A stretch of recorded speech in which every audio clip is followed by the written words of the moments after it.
person I'm going to bring up on stage right now, I have witnessed this individual make that commitment year after year after year. I saw her emerge from one of the darkest places. I'll never forget her driving through the middle of the night to show up with her dog and her kids to support her husband. He was going to receive a $35,000 check and said he's probably not going to get it anyway, but just maybe if he does, I can at least say that I was there. And this was me meeting Jane for the first time. And when she saw her husband go up on stage, she marched herself up on stage, and just as Gary was being given the microphone, she snatched it, and she took the stage as she is about to do. And this woman, in the last 3 years since that period of time, has challenged herself. She has gone through a lot of mentoring, several mentors, is currently in all sorts of active mentorship. She is one of our belief breakthrough experts, not because she's put the time in, not because she's been working on it long enough. She is qualified because of the skills that she now owns and has claimed, just like every one of you. And I'd like to invite her to the stage to talk about this conversation as we button up and move on to finance, to really talk about the roots and fruits of sabotage. Please help me welcome to the stage my dear, dear friend, Jane R. Norris.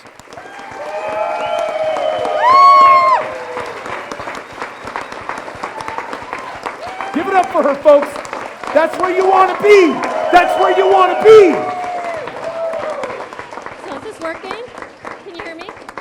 Yeah? Okay, awesome. Awesome. This is so great. Well, first of all, I just want to say I'm used to using my hands a lot with this kind of mic, so we'll see how this goes. But I just want to say how much I love each of you. You're amazing.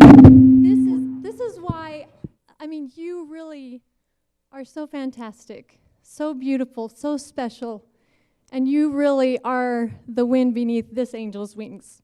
You are what makes me tick. You are what makes me want to be a better person every single day of my life. So thank you for that. Give yourselves a round of applause. Thank you.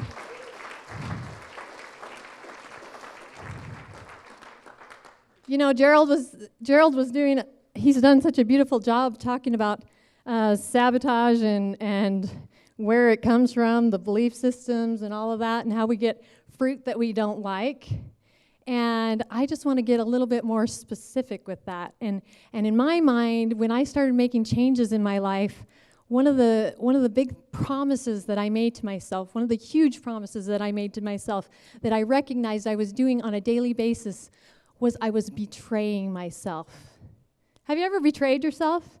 You knew what you should do, but you did something different, right? And I noticed I had this pattern of betraying the real thoughts and beliefs that I had in my heart. And every time you betray yourself, where does your respect go? Does it go up for yourself or down? It goes down, right? So I had a lot of low respect for myself. I didn't have a whole lot of respect for myself.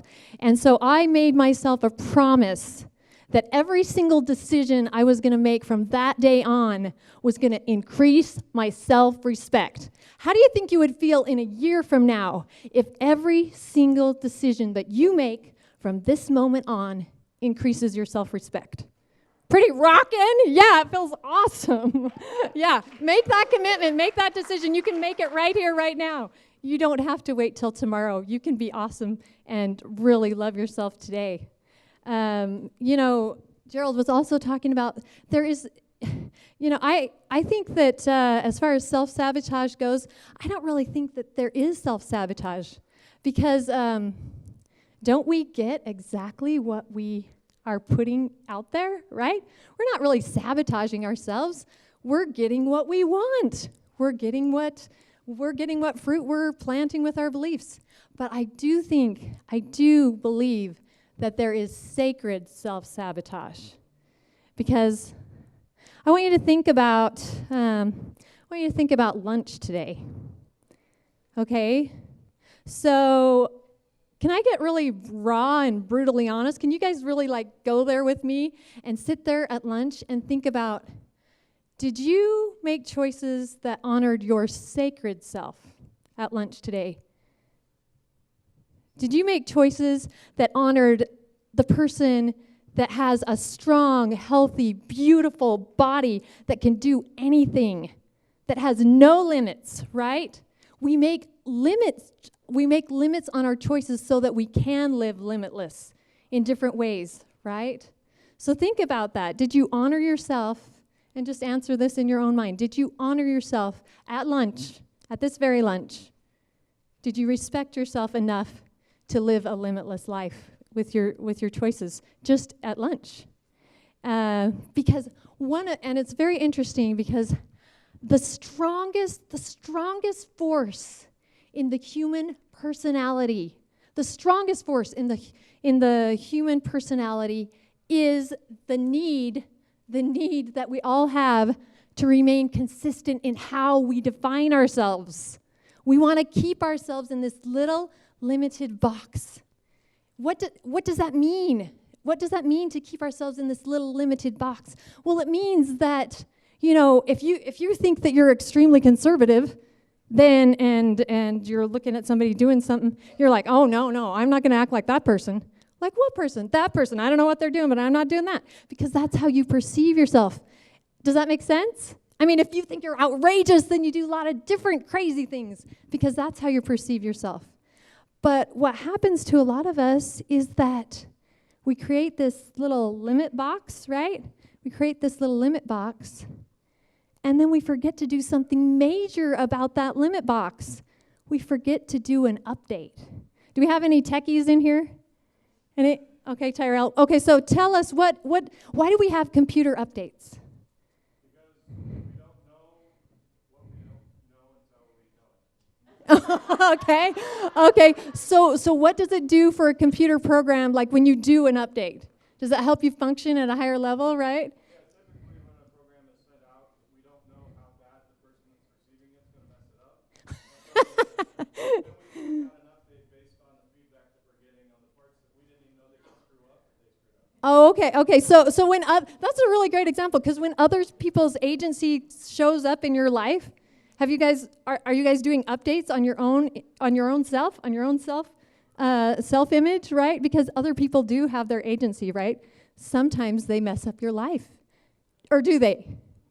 Do they mess up your life? Who chooses? Who chooses? You choose, right? Can I hear you say that louder?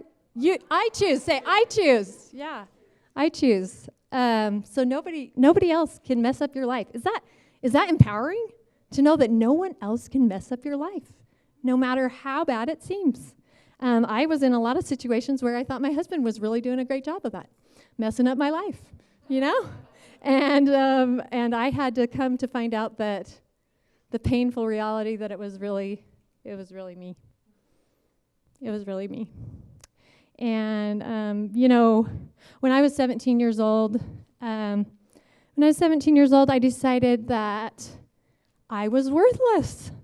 I decided I had no value. And because I made that decision, I decided that I didn't belong here on this earth anymore, and I tried to check out of life.